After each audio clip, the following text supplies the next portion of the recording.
Hi everyone, welcome back. Every shape that we create has a stroke and a fill, and in this lesson we are going to talk about these strokes. You can find the stroke option over here. If you click over here and show option, you can see all the options of the stroke. If you don't see it, go to the window and then enable the stroke. Now let's create some of the shapes. I'm going to create a square. I'll press on the shift to make a perfect square. Then I'll make a perfect circle. Of course, I press on the shift to make a perfect circle. And then I will create a line using the line tool.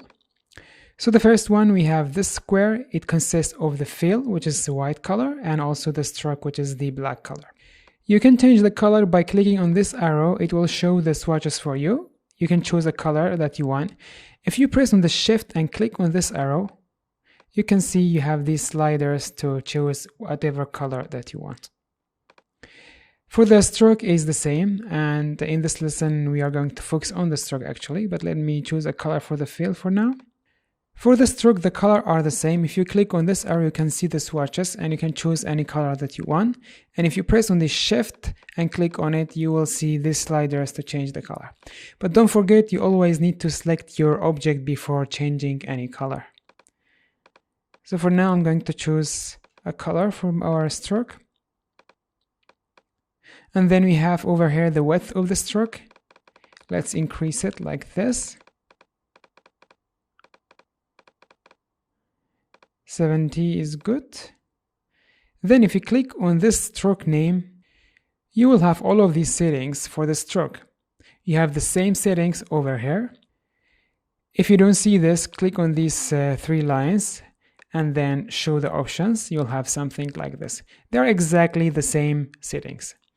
Let's do some changes over here. The first thing is the width. We already covered that. Let's make it 40.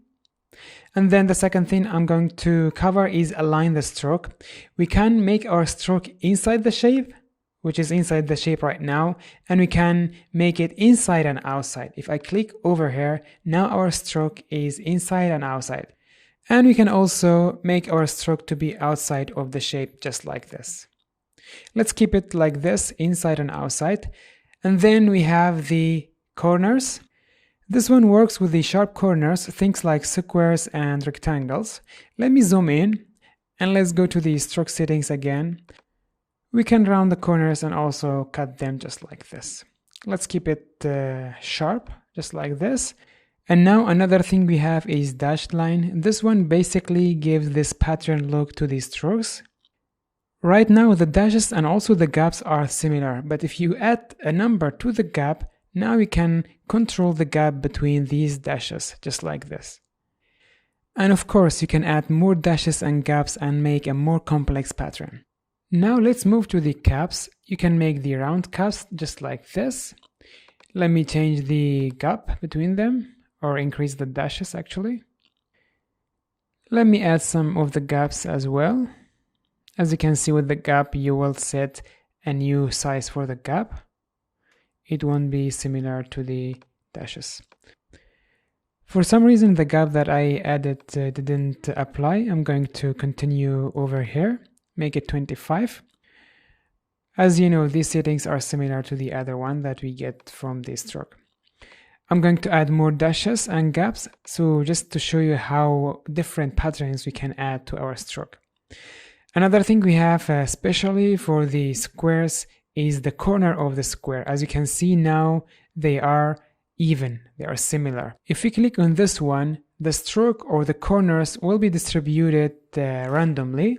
They will not be even, or they will not be distributed in a nice way. It depends on your preference, what you're looking for. So I just wanted to show you that. Now let's click on our square, the circle. Make sure that you select the circle first, select it, press I and click on this one. Now our circle got the same settings. And we can do the same for this line. Click on it and press I and get these settings. Now this has the same stroke settings.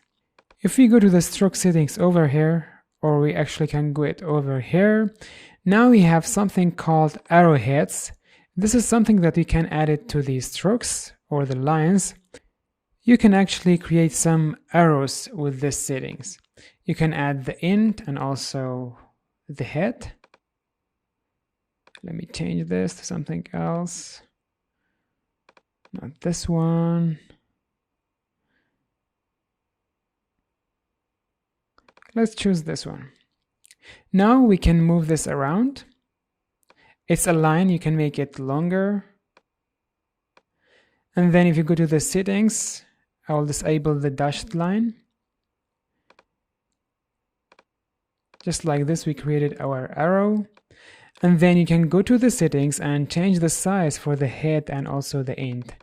With this one, you can change the scale for the head and the end of this arrow. And of course, you can change the width of the stroke, and this one will affect the overall size of the arrow. Okay, now let's create another circle, and I want to show you something else.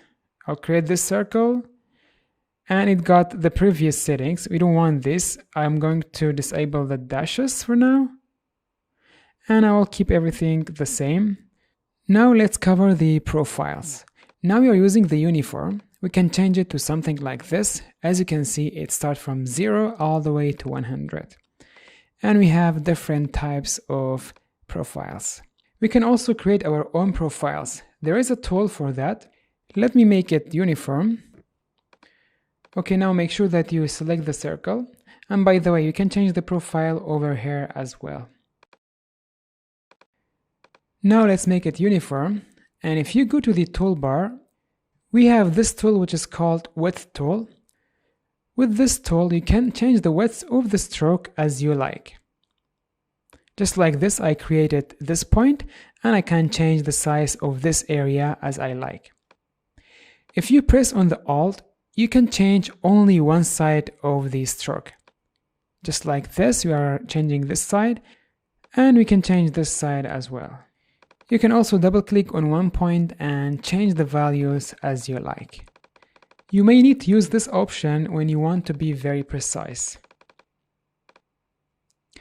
For now, you can add even more points to this stroke and change the shape or the width of this stroke completely and create a complete new profile for yourself. Let me change more of this one. I'll just make some random changes to the width of this stroke. Now if you go to the profile, you can see it's already there. The picture of the profile is there. If you click on this arrow and click on this one, you can save this profile and use it elsewhere. For example, I can use it on the circle, click on it and use this profile. And it's been applied, even though it is dashed, but still we can apply this kind of profiles. And then we have the brushes. You can actually change your strokes to brushes, just like this. For example, let's change this one to this brush. If I increase the size of the width, as you can see, we easily change the look of our stroke. If you click over here, you have a library of the brushes. If you go to the artistic and then paintbrush, you can choose one of these, but don't forget you need to select your object first. Let's choose one of these and decrease the size of the stroke. And just like this, we created this beautiful stroke. Now if you go to the option for the stroke and you can make it a dashed line and add all of the settings that we covered before for the stroke. So just like this, I can go ahead and change the color to any color that I want. I'll change the color for the fill. And then for the stroke, I'll press on the shift and play with the colors with the slides. With all of these settings and options, you can create an endless variation of the stroke looks. Let's keep this like this.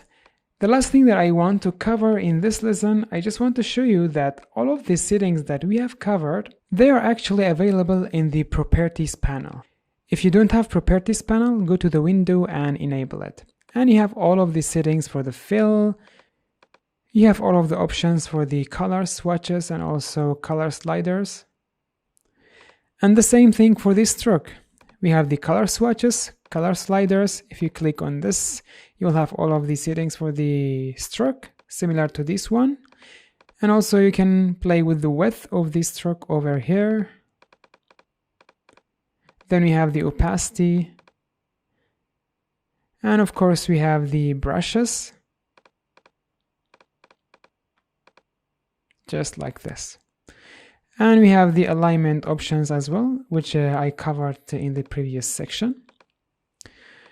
Okay guys, this will be the end of this lesson. Hope you enjoyed and learned something new. I will see you in the next lesson and we will be covering the swatches.